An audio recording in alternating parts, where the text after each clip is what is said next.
Amúgy, amit fel nem tudok fogni az edzőtervekbe, az, amikor az emberek nem használnak törölközőt. Ez nekem így valahogy...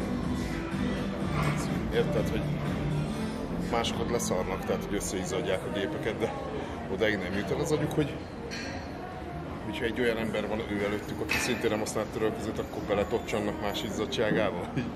Vagy... Sose értettem.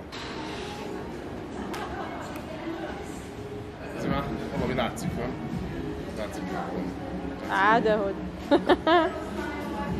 Egy hónapja járok a Pécsi Cutlerbe, és már így nézek ki.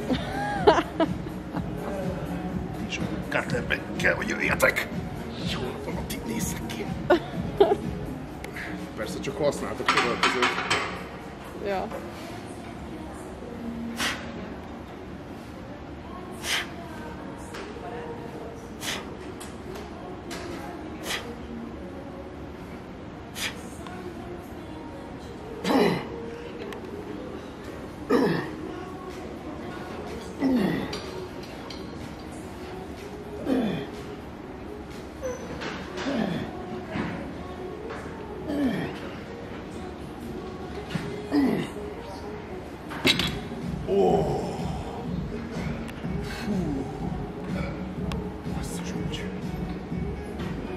Még egy fokkal izmosabb lettem, érzem.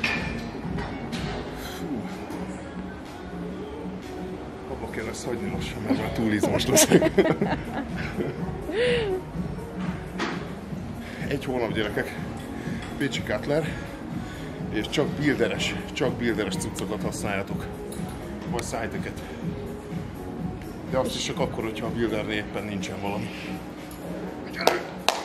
És akkor ilyenek lesznek, mint te? A minimum. 1, 2, 3, 4, 5, 6, ez az, gyere! 7, jó mérleget. 8, gyerünk! 9,